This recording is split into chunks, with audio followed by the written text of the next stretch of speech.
So, the article that I found the other day is a few weeks ago. So, the title is Wolfenstein developer doesn't think raising prices will fix the gaming industry's problems. I kind of agree with it. So we all know that price of video games has been slowly but surely creeping up. Slowly but surely creeping up. Um, there's a lot of factors contributing to that. Obviously, the fact that inflation is a global issue at the moment. A lot of people are facing increased prices. I do think it's a bit of a crutch at times, though. I do think a lot of companies lean on that to justify the price increase. But obviously, we'll never be able to prove that. I just think a lot of companies just go, well, everyone else is raising their prices and blaming it on X. So we're going to raise our prices and blame it on X. So I think it's kind of a tit for tat, will follow suit kind of thing. But at the same time, I feel that free to play games also contribute to this. I feel that with the free to play games, obviously, it can forever be free for you to play on. The only money that goes in that people put into it is through cosmetics and the season passes. But I feel like with a lot of free to play games, I personally feel the quality of games declines because the way they make money is obviously through in-game purchases, the microtransactions, like the season pass, like the cosmetics, like DLC. So I personally think that free-to-play games do bring the quality of games down because they don't have to worry so much about the main game, so long as they're actually moving product, which is the microtransactions. And you see, with it, I saw with Apex, I picked up Apex during lockdown. I got really hooked on Apex. I thought it was a lot of fun. It's the last FPS game I actually properly played, and I stopped playing that about 3 years ago. I can't even remember the last Legend that came out when I stopped playing it. But I did buy the season pass once, and that was it. I was able to because it was lockdown. I just grinded through the season pass, and luckily it was one of those where if you play the season pass enough, you can reinvest the premium currency back into the season pass. So once you buy it once and you grind enough and play the game enough, you'll never have to put more money back into it. Might not be able to spend any extra of that currency, on cosmetics or whatever. But I digress. But even then, with games like Fortnite, they latch onto the licensing of other franchises, and then they release skins. I think the recent one was The Simpsons. Someone correct me if I'm wrong on that one, but they latch onto the licensing from other franchises. Obviously, they have to pay a fee for that. So what does that do? That they bring more bundles in, more microtransactions, and the prices of them will notably go up or down depending on what franchise it is. Because obviously, you're not going to pay a premium for a franchise that is not as big. So say like you wouldn't pay more for say like a Bob's Burger skin if that ever came in than say like a Simpsons skin, because Simpsons has more of a legacy attraction to it. Doesn't matter about the quality of the animation or the thoughts of it. The Simpsons is a much bigger brand than Bob's Burgers is. And I think from that, I think game developers have gotten lazy. I think they've gotten lazy. Even when Overwatch went free, when Overwatch, I just knew the first thing that was come out, season pass. And it's about £10 a go with the season pass on Overwatch. And even if you think of like all the free to play games, if you played the big ones, if you played Overwatch and Apex and Fortnite, that's about, if you were having to buy that pass like every time it refreshes, that's about what, £30 like a go. And you can imagine millions of gamers doing that. Imagine if that was the case. If the money is all being made from these battle royales and these free to play games, and I don't I stopped buying into it because the gameplay just started getting monotonous, to be honest. Because it is honestly the same stuff. No matter what skins you put in there, no matter what cosmetics you put in there, it doesn't change the feel of the game, really, does it? I mean, that's just my opinion. I know others will have differing opinions on that, but that's just my opinion on it. I think the battle royale scene is overplayed now. But that's just my 2 cents. Now, why did this title why did this article grab my attention? Well, I feel, why did this title grab me? Well, for ages, or for a while now, there's been a lot of speculation that Grand Theft Auto 6 is going to be the first $100 game. And that doesn't include games that have released in the past with collector's editions or any special editions, anything like that. This is going to be the first $100 base game. And that is actually terrifying. So GTA 6 has been teased since December 4th, 2023, the day before my birthday. Make a note. But this has been teased since December 4th, 2023, and obviously they've been dripping snippets of they've been dropping the odd trailer here and there. They've been dropping the odd picture here and there. They've been hinting at what might be in the game, what won't be in the game. It's a very highly anticipated game. There's no getting away from it, especially from the success of GTA 5. There's no getting away from the fact that this game is garnering a lot of interest, and rightly so. Rockstar Games have been they don't put out small games, they put out big games, and they are a AAA title. AAA developer, so we do have to bear that in mind. But what I don't agree with is the $100 part. Now, when Red Dead 2 was launched and when GTA 5 was launched, that was in an era where new games, like base games, were about £50, $50. But now we've entered into this era, post-COVID inflation. That all of a sudden that's doubled. Now, why would that be the case? Is it a case of that? It's been in development for so long. It's taken a lot of resources. Is it because like things are just more expensive now? Like it just doesn't sit right with me.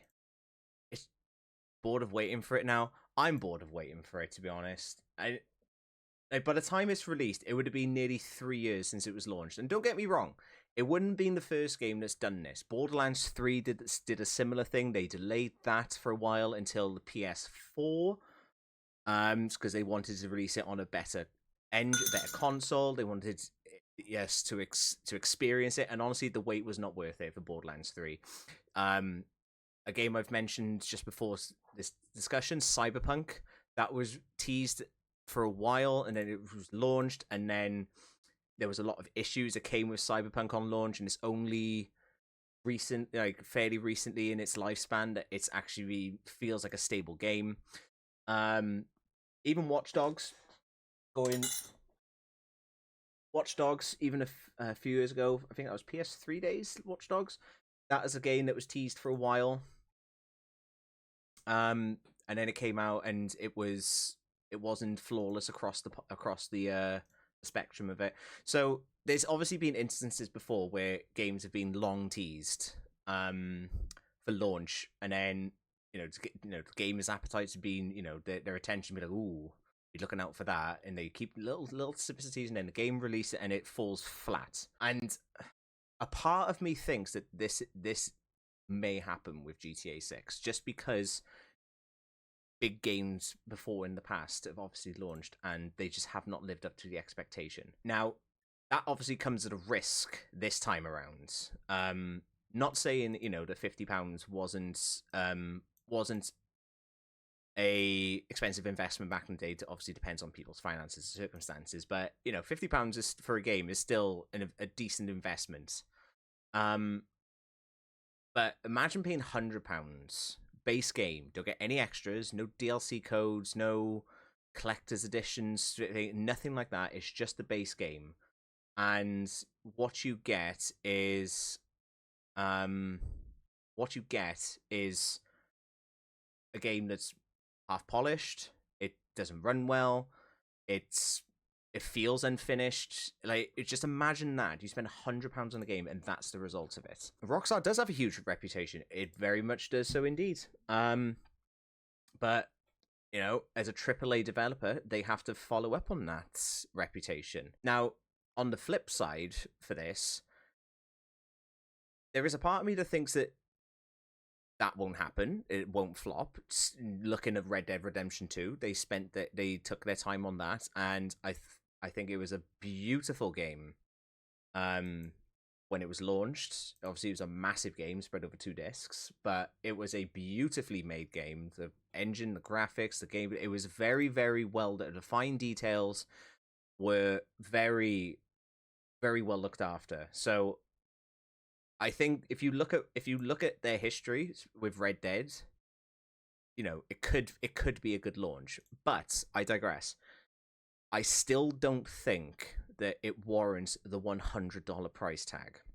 Now, before COVID, if I was to spend $100 on a game or £100 on a game, not only would I get more than the base game, I would get I might get the steelbook version of the game. I might get a little statue. I'll obviously get little extra, like in-game extras. I might get little collectible cards. I'll get something a bit more than the base game. That's not an issue whatsoever. So the fact that I got more for my money only 7 years ago, 6-7 years ago. That's not a long time ago. That's not a very long time ago. And even when you look at like games back in the 80s and early 90s, I'm talking NES, SNES, Sega, some of their games were $40 brand new. And you got to remember, this was before the internet. This was before online gaming. So games back then had a lot of pressure to have a lot of replayability for the price as well. So obviously, like, this isn't, you know, this $100 game isn't an isolated incident. There is instances before in the past where games feel like they, you know, if looking back on it, it looks expensive. Cyberpunk was released on December 10th, 2020. So I waited 5 years to start playing that game and to pick up that game. And honestly, I feel like I made the right decision. I feel like, especially after they tidied everything up with it and it's running so much better now, I felt like I made the right decision on that one. So who knows? Obviously, this is all just speculation. So, you know, it's very obvious that, you know, it can go either way with GTA 6. But I just think that this price tag is going to be a hard burden for it to actually share. I think there's a lot of pressure for Rockstar to actually deliver a well working game that's actually worth that price. And even according to this article, we've already witnessed the arrival of $80 games with Mario Kart World. Xbox also tried to price the Outer Worlds 2 at $80 before backlash. There are fears Grand Theft Auto 6 could cost players $100, but Take-Two has made no official statement on the matter. And this is also, we have to assume as well that GTA 6 is going to come with online features. It has to be a given at this point. So if it flops sales wise, even with the online feature, what does Rockstar do then? What does it do? Because if it's taken this long to develop a game this big, it's obviously a big financial commitment from them. And any business, they have to have investors' interest in heart as well. They're going to have to repay people, you know, what they invested into the game. It could unravel very quickly. We need devs to stop shipping unfinished products. Yes, we do. I'm okay. So let me just clarify for this. I'm okay with game devs taking their time over a game, so long as the game comes out polished. By polished, I mean nothing game breaking, no game breaking bugs, no game breaking glitches. It has to come out polished. I can accept, especially in this day and age, because you got to, even on single player games, you got to put the disc in. It doesn't update for whatever reason, but I will accept a couple of little niggle bugs here and there, but as long as it's nothing that's gonna break the game, it's not gonna stop like me finishing a quest. It's not gonna stop something from spawning. It's not gonna have a detrimental effect on the overall game. I can accept that, but I think this $100 game territory is dangerous. It is very dangerous, and it's gonna alienate such a huge player base. It's going to alienate a massive, massive player base. And honestly, the free-to-play games, like we mentioned earlier, Fortnite, Apex, Overwatch, they're only going to benefit from that. Because gamers are not going to be... A lot of people who might... A lot of people... You'll find that people on the fence... So the ones that can afford it, but are like, ooh, do I, don't I, do I, don't I? They will wait to see how people react to it when they buy it, plop it into their console or PC and see how it runs. You'll get, obviously, the diehard fans will obviously, buy it day one regardless of the cost. That would be the same for any game. You look at Call of Duty for all these years, the same regurgitated crap, and it's still a popular launch title. Not that I bought one for a while, but it's still a popular launch title. And then a few weeks later, you see people complain about the gameplay, and Activision are just money grabbers, or whoever makes Call of Duty nowadays. I don't know. I don't keep up with Call of Duty anymore. But it's going a little bit off topic there. But I feel like the free to play games are just keeping such a huge eye on this, just to welcome back in an audience who may dip off and play GTA 6. I feel it can't fail on behalf of Rockstar. It cannot fail. It's already I say controversial. It's already receiving a mixed rep due to the fact that you can play as a female. There's a female protagonist in this one. The first one in GTA. They've obviously announced that they will be some form of diversity inclusion, with pride inclusion, and there's people being a backlash from that, which is hilarious, to be honest, because diversity in games has been a thing for a while now, so people just need to accept that it's going to be in there, just given the representation. But the fact that they've made those announcements with mixed reaction before the game is even released is never a good sign. It's never a good sign. Just to clarify, I'm fully on the side of inclusion and diversity in games, just for clarity. But I understand as well from playing in certain communities that there's always a loud, well, it's not large, but there's always a loud voice within communities about female representation, LGBT representation. So the fact that has happened before the game's even released it is a worry. It's a massive worry, because you can see the videos already. See the video titles. Why have they put this quote unquote woke nonsense into GTA? Blah, blah, blah. You can see it from a mile away. But the question is, if it is $100, if it is announced as $100 game, do we actually need it to fail for game companies to be like, right, we can't, right, we've actually pushed the boat out a bit too far now? Because if it succeeds at $100 and like people can actually say, yeah, it's worth it, as in like when the critics are when the critic reviews and the gamer reviews are released, and there is no mention of the price tag, are we actually in that territory where AAA developers can actually charge $100 for their games, for their top games? So do we actually need GTA 6 to fail if it is being launched $100 title? I think that's the question that you answer it.